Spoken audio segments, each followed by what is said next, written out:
Tommy J is one of those hard-working performers that has been at it for years, yet he's still only 18 years old.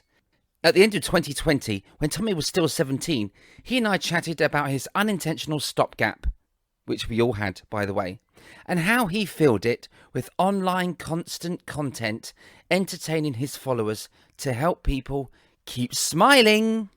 He also managed to ride a unicycle in the cold in Norfolk on the seafront to raise funds for the Grand Order of Water Rats late last year.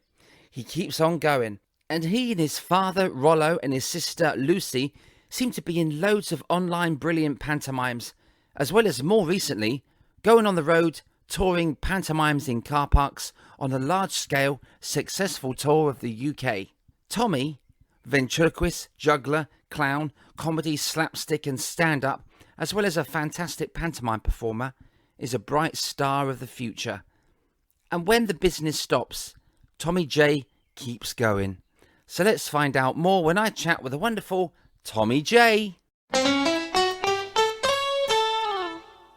Hello, Steve on Friends. Who put you up to these tricks, young man? How are you? Is that your dad or is that you? You sound like your dad. Did you know that? That's not a bad thing. I was doing a sound check a couple of days ago. Put Tommy on. Yeah, and someone said, "Who is this speaking? Is it Sean or Tommy?" Well, Bizarre. you're lucky they didn't say, "Is that Michelle?" Yeah. Oh wow! You even laugh like him. Blimey, it's uncanny. You haven't set me up, have you? You're putting your dad on, and when I call your dad, it'll be you doing it. No, it's me, Steve. I'm so confused. You know, your dad's his stage name is it's called Rollo, isn't he? But so he's taken that name. So could you use your surname but call yourself Roller, or Rolle? I was Rollo Junior for a bit. But, was you? Yeah, for a bit when I was a clown, but it wasn't very catchy. Rollo Junior. Oh, okay. And then the name Rollo didn't really have the best of reputations. Did it not? What is that? So I think it's just best to go down a different route. Are you sure this isn't Sean? That's funny. No, it's me. That's funny. Anyway, hello Tommy. I did listen to who was it? I listened to one of yours. I can't remember who it was with. Who was I talking to? I suppose that's what you're trying to find out. It was good though. I remember. It was a good one. No, was it Mickey Zaney? I'll go through them. Mickey Zaney. No. Oh blimey! I should know this. It started with Jimmy Cricket, Mickey Zaney. I had Jimmy Cricket's one. Jimmy Cricket. Was it? Yeah, he's great. He's a great guy. Oh, he's lovely, isn't he? Love Jimmy. Oh, okay, fabulous. Yeah, he was fab. He was the first podcast I ever did. Bless him. He's great, Jimmy. Are you all right, Tommy? Yeah, Are you well? I've got to be quick, Steve. I've actually got a gig after this. Oh, in January. Yes. Have you got a gig tonight? No, not tonight. No. Oh, okay. Did I ruin your joke? Should we do it again? Say it again.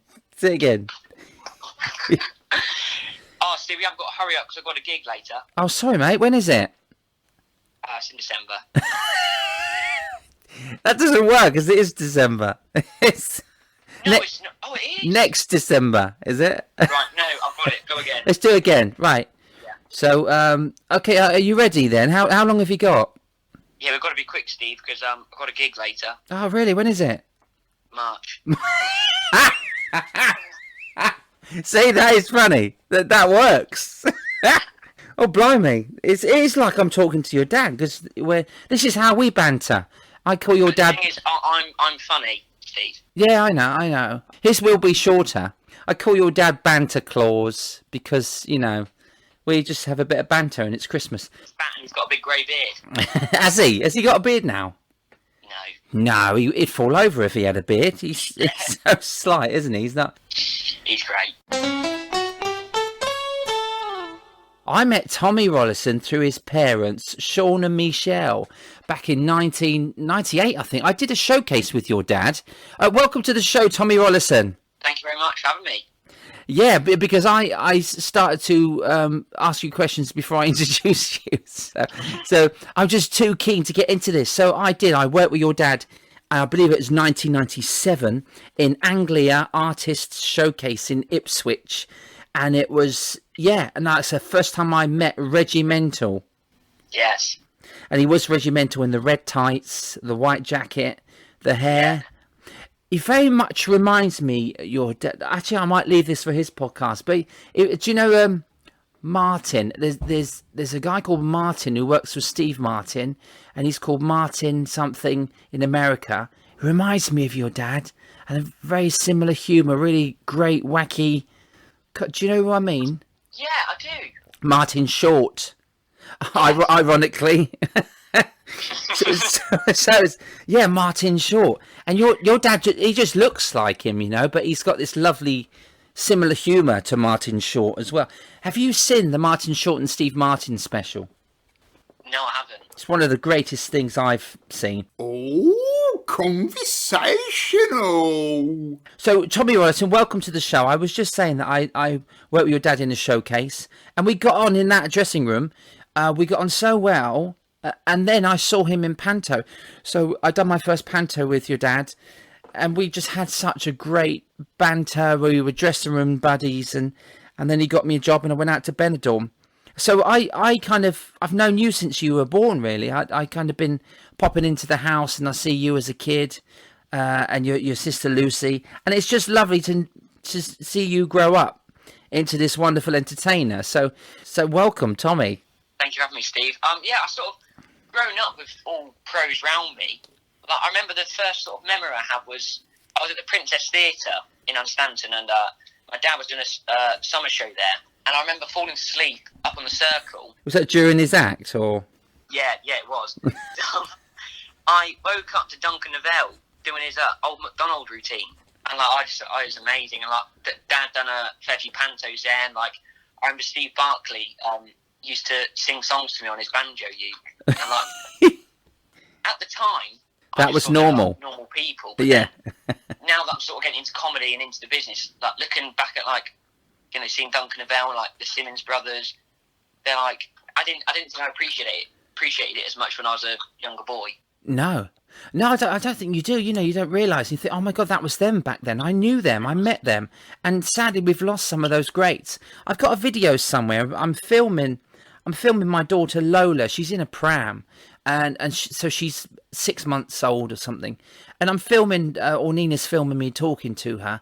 And then this gentleman in the background, and I'm backstage. This gentleman in the background starts talking to me, and I saw it a couple of years later and think, wow, this is a lovely piece. That gentleman in the video was Ken Dodd, and so I was touring with Ken, and Nina and Lola was backstage when she was a baby.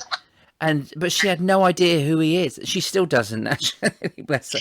But I do have a Ken Dodd dummy, and she knows who the Ken Dodd dummy is, because it scares the kids, actually, because it's got this really big hair and these big teeth, and it's a ventriloquist doll. So I think it's brilliant. And I think, especially YouTube and the technology, you to be able to see people like Ken Dodd, to see people who aren't with us anymore, to be able to see their act and learn from it, I think it's a great thing. And that's amazing. So did you start learning from them people when you were, your dad took you around to the gigs? Did you watch the acts that were on before and after him? Yeah, I think it's always been advice, if you're going to get into it, make sure you watch people, even if it's, not the best of acts, if it's something to learn from, it's a good thing to learn from. Yeah.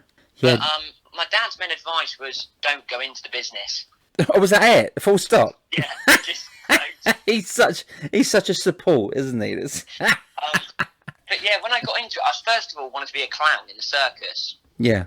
So as opposed to Parliament. Yes. But I went to the local circus who was in our town at the time, and my dad actually worked with the boss when he was young, about my age. And then every time they came to our town, I'd done a 2-week stand with them.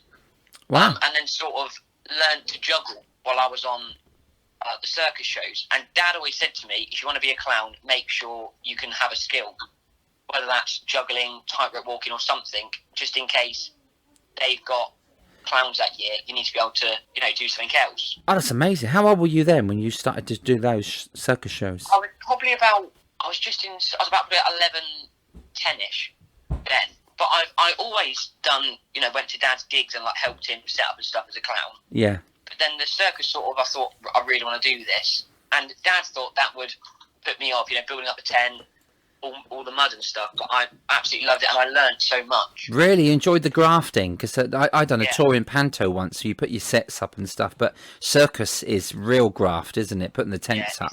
It's hard work. Wow. But I think it's such a team effort thing. I think sometimes when it's raining, it's pouring it down, and everyone's there getting the tent up, and then everyone sees the glamorous side, which everyone prefers. But I think it was, and I learned so much from it. I done 3 years with them doing just when they came to my town. Wow. Where Dad sort of helped with the comedy, and then recently, I think it was last year, their clown didn't have a visa to come to the show at the time, so I had to go to Evesham and Keynsham.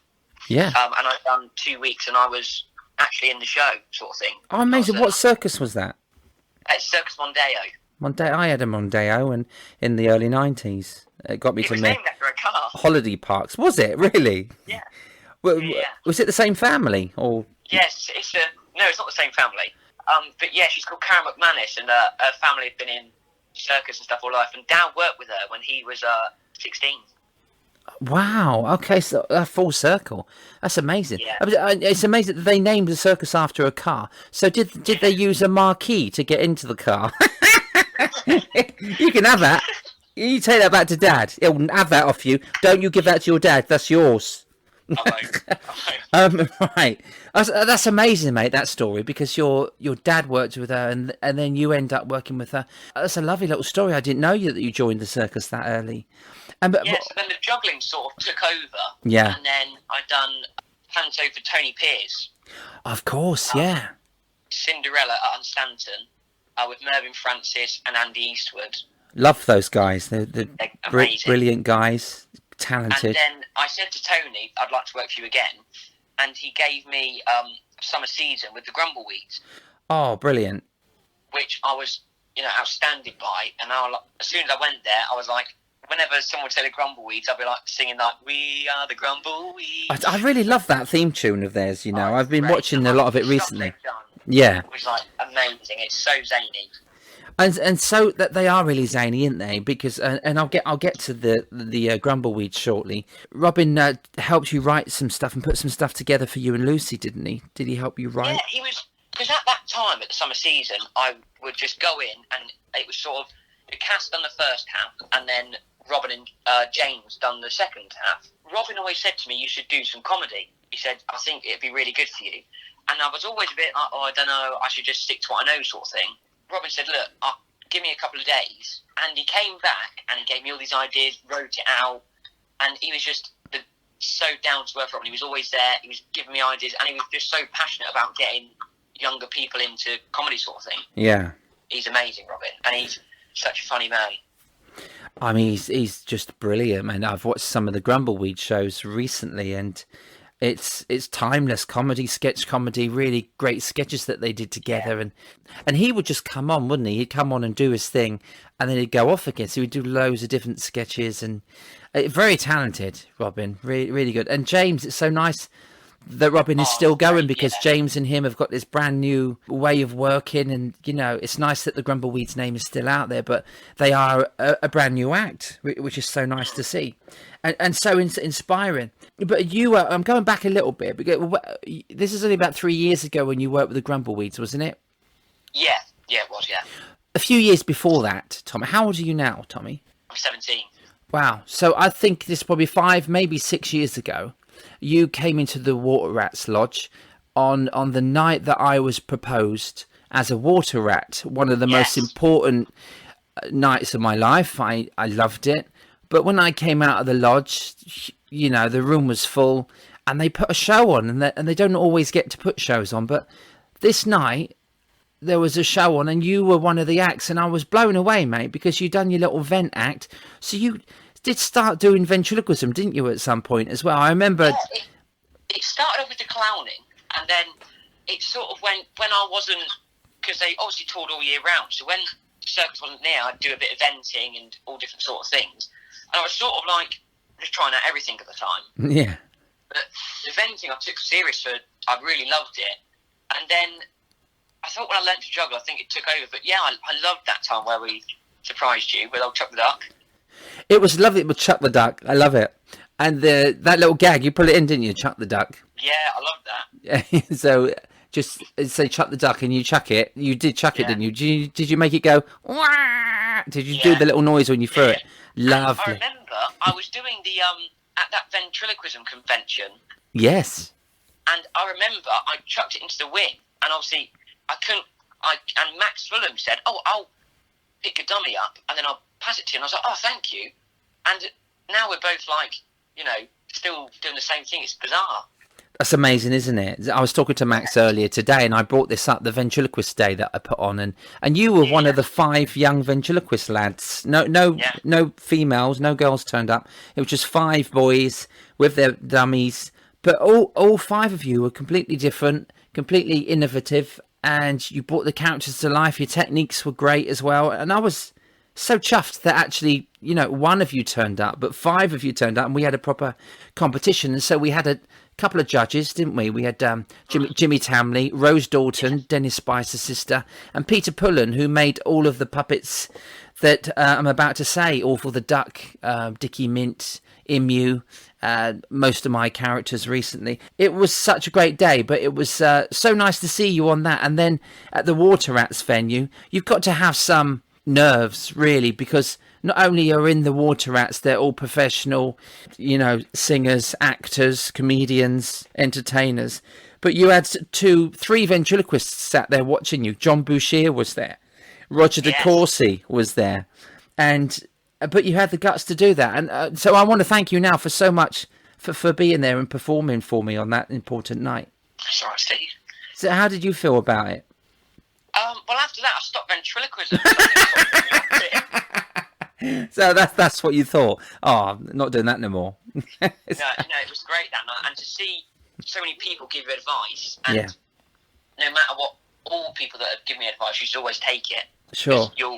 I think, especially from the Water Rats, there being so many pros who have, at the time had like quadruple the knowledge, or do you know what I mean? I just think it was a very good night, and especially to surprise you, Steve. It was great. Oh, it was so good. I was so chuffed to see you there, Great. and Chuck the Duck, of course. And so that's amazing. But the confidence in you has come from watching your dad perform over the years? Because you've got great confidence now. I love watching you work, and he's been a great support to you, hasn't he? And your sister Lucy, your mum and your dad. They love what you do. They're so proud of you. And I know that I've stood next to your mum when you've been on stage, and she's been so nervous for you and Lucy, and she really cares. She's got the dancing school, so she knows her babies now are in the business that she's been in most of her life. And your dad is just so supportive, and I love the family that you are. It's just so supportive, isn't it? Yeah, I think it's always been I'm very lucky to have supportive family, and they'll help me through and through. And I think especially from like pros like Andrew Van Buren's always helped me. Yes. With all different things. He's always given me advice, and I think it's nice to see, especially from that more other juggler, it's nice to see I think try this will look better. Yeah, that's good. And especially Tony Pierce, who sort of gave me my first sort of break. He's always said, don't do this comedy wise. And like Bernie Clifton has given me loads of advice, Steve Barclay, and I just think it's very lucky to have people who have had so much knowledge to give you some advice and pass on that down. It's amazing, mate, and to see a young lad that is starting out in the cabaret circuit, because I started when I was 22. I turned professional. I finally got my 45-minute show together, and I was given the summer season, and I was 22, and you're 17, and you started last year, and so. But all the pros around you, we're willing you on to, and we're so proud because you're out there doing it. And so Lucy joined your act, and now how do you feel? Because you did do some holiday parks, didn't you? And you were loving it last year. Yeah, she sort of joined, and I just can't get rid of her, Steve. To be honest. You didn't ask her. So whose idea was it? Well, at the start when I had the act, I never had an assistant. It was sort of like I just go, and but then I had a few assistants, but it was never, because it was always new people coming in, it never got slick. It was never like they knew what was going on the next thing. Sure. And then I said to my mum, what about Lucy? Why can't Lucy do it? And Mum said, no, I don't think it's a good idea. And Lucy said, look, I don't think it's a good idea. It won't work. So then we left it a couple of years, and one of my assistants let me down. So I said, look, Lucy, you're going to have to cover. And then we sort of just kept practicing. She'd watch the act, and then it was really, we just kept doing more gigs and gigs together. And then I sort of like go, right, at this point, Lucy, I'll go and get changed, and you can do this. And it's just works out really well. Yeah. And I think it's so nice when, you know that she's there as my assistant and my sister.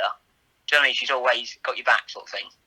Yeah, that's really nice. She understands you. You understand each other, really, because you're siblings as well. You've got that connection, you know, and you can see that on stage. You know, she must know what you're thinking. You know, do you ad-lib in your act, or do you stick to the script? Well, we were having rehearsals today, actually, because we've got a gig tomorrow. Oh, fab. And I have I do some prop calling. I have all the props set out on the table, and if I use the table for bounce juggling at the end of my spot. Oh, brilliant! This is something new, isn't it? Yeah, and if they're not on, if they're still on the table by the end, I just get rid of them. Right. So if I see it, I just pick them up and do the gag sort of thing. Okay. But Lucy saw there was still a skipping rope on it, so she took it. But then I went to go and grab it, and then she left it there. I think she's got used to it that I don't stick to the script as much. Yeah, but you can come straight back to the script, so she knows where she is. Then. Yeah. You don't want to have her standing there as if to say, what's happening next. So there is a structure that you work to. Yeah, but it's mainly the bits in the middle, like from juggling that I have a little bit of a wander. But I remember talking about communicating at the Billy Pierce show that I covered Andrew Van Buren for. At the time, it was before the whole COVID situation, and I get a man out the audience to help with the unicycle routine. Yeah. And I said that I need a volunteer. I looked out, and without sounding rude, it was like God's waiting room out there, Steve. Right. And I thought, oh my God, I'm meant to be like climbing on this man. He's meant to be like young and fit. And they're probably in their 40s, because you're 17, so you probably think people in their 40s are like old. I did when I was your age. But I know what you mean, yeah. Yeah, there's this man called Colin. Oh, yeah, I know Colin. Straight away. Yeah. And he marched up and he tripped over up the stairs. Oh. And I was like, oh no. So I said, look, you can go back down. I said, sit down, it's fine. He said, no, I'm coming up. And I looked at Lucy, and she just knew exactly what to do. She stood there and held the unicycle for me. And then she got the knives, and she was like there. And I just think, she being my sister as well, she knows me inside and out, sort of thing. Yeah. Oh, that's nice. Colin loved every second. Did he? Yeah, I didn't know. Oh, it's nerve-wracking, isn't it? You don't want anything to go wrong. You've got to think, have you had an accident? You don't want people having accidents. Yeah. All that insurance cover and all that, you know. You don't want them on your conscience. I saw him after the show, and he said, thank you for getting me up. Oh, that's nice. Ice and Steve. Have you got many routines where you're going to need to rearrange if you're not allowed to use people from the audience? Are you planning? I had 2 bits in the 45 that I do where I had people coming up. Oh, okay, it's not much then. Yeah, so during the virus, a lady called Lucia Matisse booked me and Lucy in to the park holidays. Yeah. And it had to be socially distanced.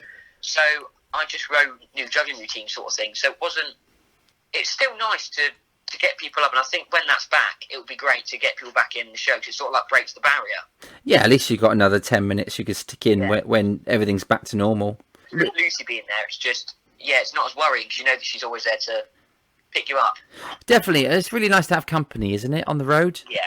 As well? Yeah. And good company as well, because you've done pantomimes, haven't you, with your dad and your sister?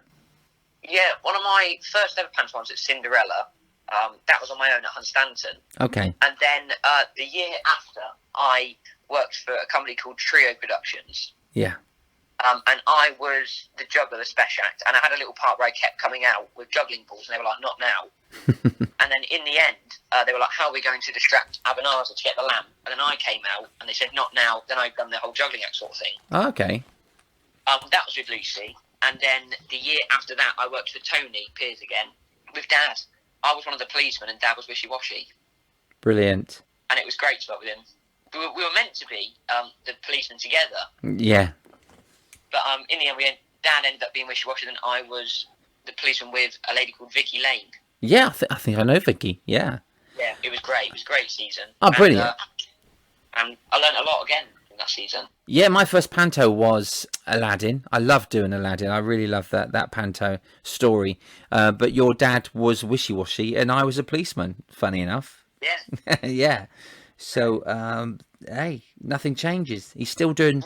Is he not Dame yet? Same old gags. Yes, is he not Dame yet? He's got to have got to that age where he can be Dame, or is he not ready? He played a couple. We do at the minute with me and Dad have been doing online pantos. Yes. Tell me more about these online pantos. I know the wonderful Gary Starr Productions. Gary is brilliant because I saw you. We sat down and we watched this 2 or 3 times the same weekend with my daughters when you done the Alice in Wonderland, and it was all green screen, recorded separately. How did you? It was masterful because it was social distance. Tell us a bit more about that production, mate. It was great. It's amazing what Gary's done, and I've always said he's such a positive person. Yeah. And when he called Dad, he was like, obviously we've been locked down, and Dad was like, yeah, I don't know what I'm going to do. I'm not going to work for Mum. And Gary was like, well, look, if people can't come to the theatre, take it to them sort of thing. So Gary got all this gear, all the lights, all the cameras, a massive green screen. And Gary was, funny enough, actually, because I left school when I was 13. You run away to the circus? Or? Gary. Oh, okay. And I worked for him in The Jungle Book as Mowgli. So that was like my first proper going into the business sort of thing, first professional gig. Amazing. And I was about 13 then. And Gary played Shere Khan, and he's about 6 foot something, Gary is, and I was tiny at the time, so it looked great. He does look like a jungle animal, Gary, doesn't he? Yeah, So he can get. He don't even have to cut his hair. He just walk in, and he's got the part. That's good. Yeah. I love Gary's look. He's brilliant. He's such a great guy as well. He's got such a brilliant mind for production and bringing people together as well. I've done a few shows at his wonderful little venue in Skegness. I love it there, isn't it? It's just a wonderful little venue. And it's so sad that, because we're worried about the big venues closing down, but we really, really need to protect the smaller venues as well. Yeah. And so I really hope that he can keep that going and open again. It's so nice that he was using sort of the theatre with the green screen. Oh, so you did film it in there?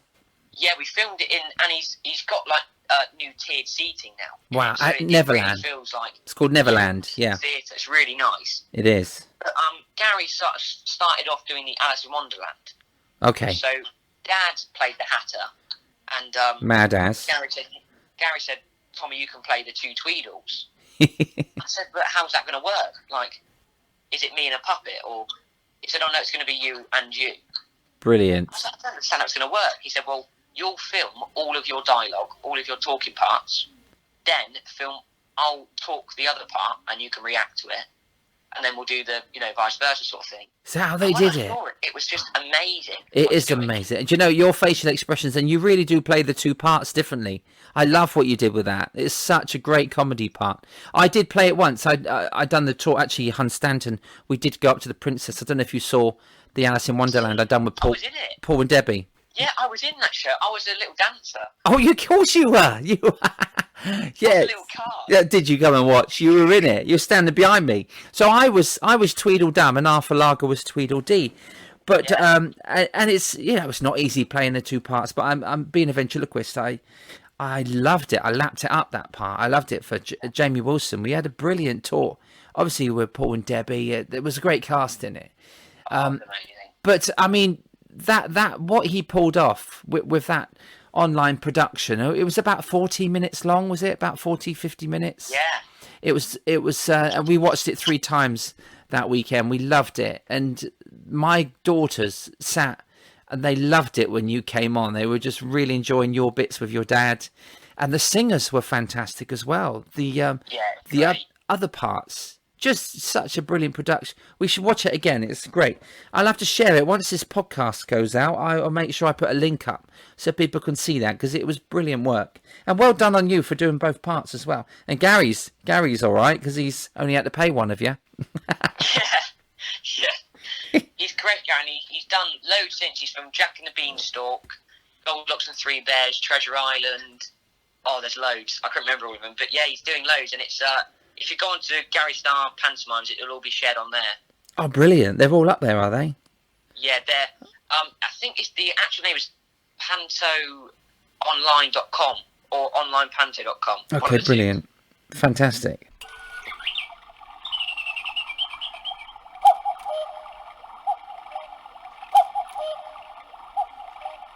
Yeah, Oh, that's great. You can find them up there. Yeah, that's so nice. I was really with this horrible COVID thing. Now I'm kind of a middle generation. There's the later generation where entertainers are kind of retiring, you know, and I'm in this generation where I sit here and I'm just trying to feed the family. But then there's the younger generation that we really feel sorry for, because you're just getting started. You just you got Panto lined up and summer seasons and I mean, don't get put off by this. This isn't supposed to happen. It doesn't happen, but it has happened, and you have shown nothing but positivity throughout this. Behind closed doors, things are different, and everyone's different. But what you have shown us is I mean, it's crazy. When COVID hit, it sounds like a bust, doesn't it? COVID-19, COVID number 19 coming into Heacham Town Centre. But you never stopped, did you? You and Lucy started. Firstly, you started an online interview show, and you started to talk to Bernie Clifton, the Simmons, Andrew Van Buren. That was lovely. That little talk show that you started. So, who came up with that idea? Yeah, I think when Panto came. Sorry, not Panto. When the COVID came. COVID. I'd rather do Panto than COVID. When the whole COVID situation came, I just thought, right, I've got to keep myself busy. Yeah. Because the one thing I hate is just spare time. If I've got spare time, I'm like, right, say if I have like a week off work, I'm like, right, from there for there, I'll sort out, I'll clean all the props, I'll wash the costumes, everything. And I thought, right, I'm going to have to do something every day, like on social media. So I've done a video every day, and then once a week, I went live. Right. And then it started with me just chatting to people, doing some juggling. And then I said, oh, Lucy, why don't you come on? She was like, yeah, everyone asked Lucy some questions, done a little interview with Lucy. And then I do these quizzes with Andrew Van Buren, Tom Rolfe, Linda Newport, Naomi Fox, loads of people. Okay. And Andrew was saying, why don't you interview me? He was like, I'll happily come on and be interviewed by you. Nice. And I was like, wow, like all the stories that Andrew's got, I was like, right, it's going to be great. And that's how it started off, really, by Andrew saying, like, interview me sort of thing. Yeah, it was brilliant. I think the catalyst for that, wasn't it? Every day you were online in March, I think, or at least April onwards, with your Keep Smiling videos, and you were posting juggling, one-off gags, visual gags. You were just doing comedy to make people laugh, and it was 20 seconds to a minute. And just talk us through that and how because you went out and set it up every day, didn't you? And it was just, I was just looking forward to the next one. I'd show my kids as well. It was so entertaining. Yeah, well, it's when it came, as I said, I just need to keep myself busy. Yeah. And so it had a bit of a structure. I'd get up, I'd practice, and then me and Dad would go downstairs, have a coffee, and he'd be like, right, what we're doing today? Then we'd like write out what we're doing, and then I'd just go out into the office or the garden and film it, then post it, and then like think about the next day and stuff. That's nice. But I think it was nice to, even if it put a smile on someone's face, and just to keep you busy. It is so nice, mate. I mean, Jimmy Cricket did it, didn't he? He done 100 videos, 100 gags, and it was just so nice to have that every day. It was like Jimmy Cricket was on telly. It was like Tommy Rollason was on telly, because you're out. It's like, oh, I'm feeling a little bit low. I just put Twitter on, and then you guys are entertaining us. And none of us got paid to do any of that. It was just out of your heart, wasn't it? It was so nice. And I think you've got to. Sometimes it's very hard, but you've got to turn a positive. No, you've got to turn a negative into a positive. Yes. Yeah, definitely. Turn a negative into a positive, not a positive into negative. No, don't turn positive into negative. We've had enough of that this year. Yeah. So, were you happy with all them posts that you did? Because you made people happy doing them. Keep smiling, and we did smile. I smiled every time you said it. I think what we were waiting for was the actual tag, keep smiling at the end as well. So if you didn't enjoy a certain gag, it don't matter. He's going to say keep smiling in a minute, and that's a nice piece. Because I remember I didn't really know if anyone saw them a lot, but then I went to the Chroma Pier to watch the show yeah, on the Strictly Variety, and Paul Eastwood was one of the acts, and he was a great comic, Paul, and he just came up to me and he went, brilliant. "You're all right, yeah, keep smiling." I thought it was great. He's funny, Paul. In his own way, yeah. I mean, he said it in his own. You got his voice there. That was brilliant. I could just hear him in his sarcasm, in his sarcastic way. Going, "All right, mate, keep smiling." Yeah. So he's obviously seen you do that. So yeah, do you know what? You don't know how famous you are until you do something like YouTube, Twitter. Do you do TikTok? I've done a couple, but I just do mainly juggling with it. But it's very confusing, the old TikTok. I've not got into the TikTok yet. I think it's a younger generation thing, and Instagram confuses me. Yeah, I'm mainly a... To be fair, Dad is very... he's always on the old social media, on his page and stuff. Is it? But I think to a point, that's the way forward. Yes. Oh, no, it is. Yeah. Unfortunately, I don't like to say it, and I think technology is... I think in ways, technology is such an amazing thing. Mm. But when I think, like diaries, I think it's all to be on its own stuff. Yeah. It's crazy, isn't it? Yeah. But then, Lee Evans, I watch loads of his shows, but it's all on, computers, phones. Yeah. Without them, you wouldn't hardly see any comics. YouTube, yeah. DVD. I've still got all his DVDs. I'm going to have to give them back at some point. It'll kill me for not sending them back. Let's talk about Viva. So in 2018, I put on a show in Blackpool at the Viva, wonderful cabaret venue. We sold out. It was standing room only, actually, and I'd already filled up the bill, and then there was more acts that came along that I couldn't say no to, and I really wanted you on the show, and we got you on the show, but you were kind of like a TV warm-up guy. You were there to entertain the people when they were sitting down and ordering their meals or whatever, but you come on and you were the first act on that night. Not the easiest thing to do, but wasn't it a great room, Tommy? It was such a great day as well, that day. It was amazing, and I didn't see a lot. I've never seen a lot of the acts before. I've only seen them on YouTube and stuff. And to see, like the masters, like Tom Binns, it was the ideas are just amazing, and the Crankies blew the socks off of the place. And to see such pros, yes, do you know what I mean, work, and they're just funny. Yeah, but it was such a great night. It'd be funny for I was young at the time. I still am young. I'm young now, but like to me that's funny. My dad was crying of laughter, and that is just perfect to see.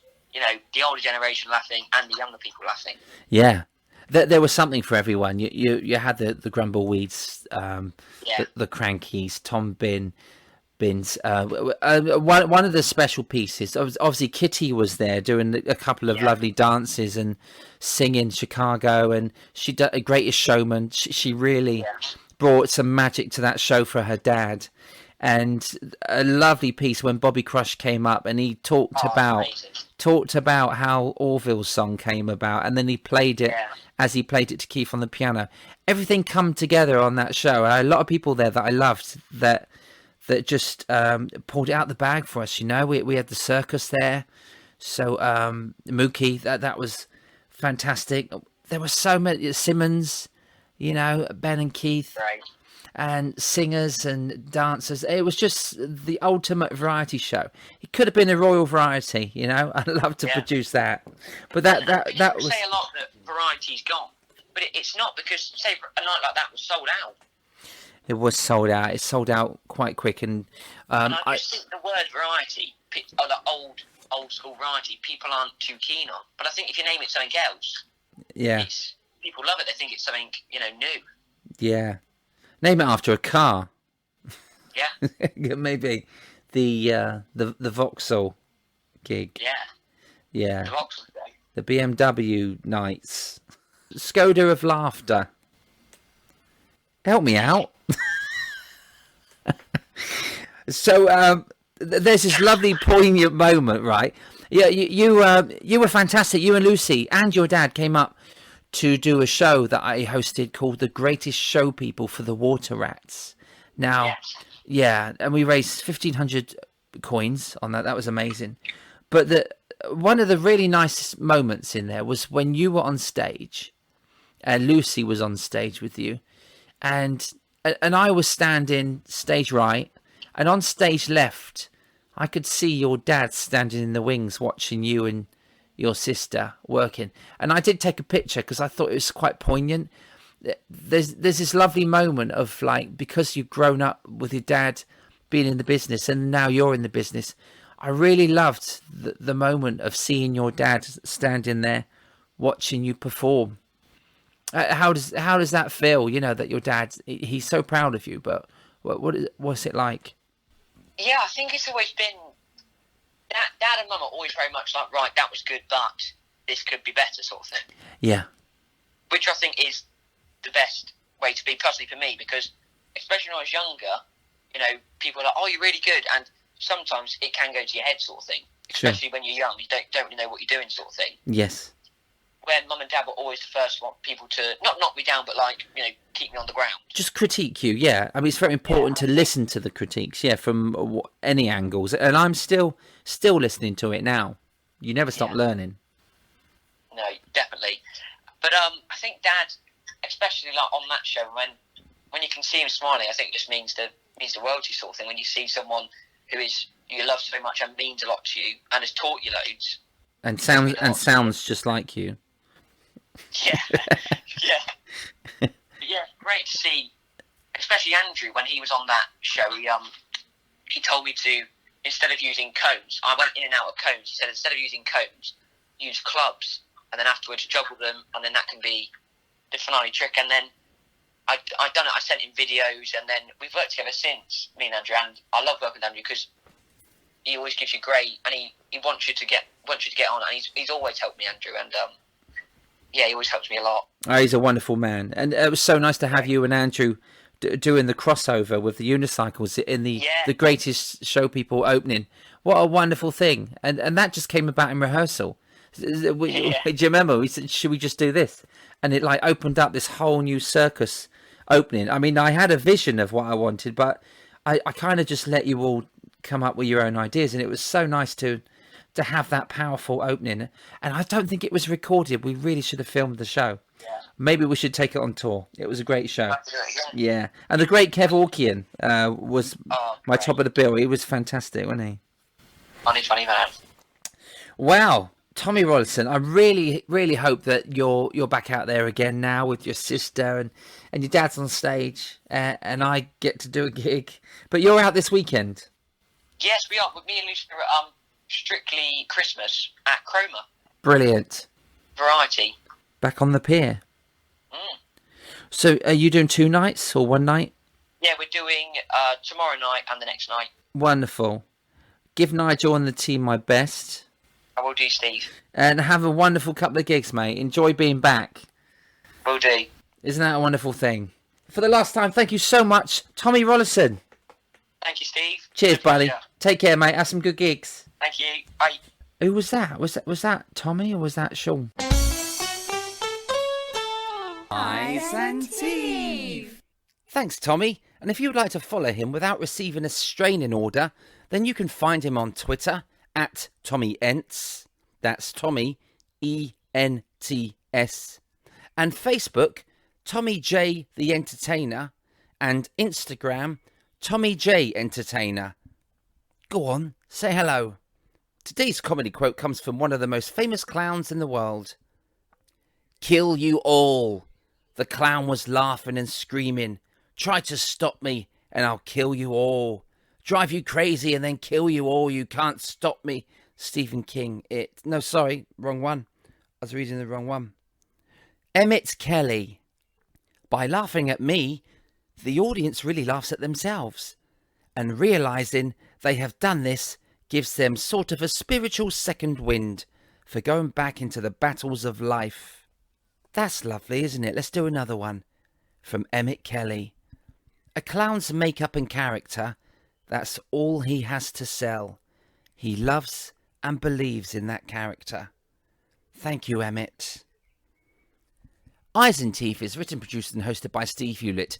Vocals by Lola, Larissa and Nina Hewlett. Additional vocals by Rich T. The Eyes and Teeth theme music and jingles are all produced and performed by the wonderful Mr. Kevin Dean. Tune in next time to Eyes and Teeth Future Stars, when I'll be talking to a social media comedy prince, the brilliant Richard Franks.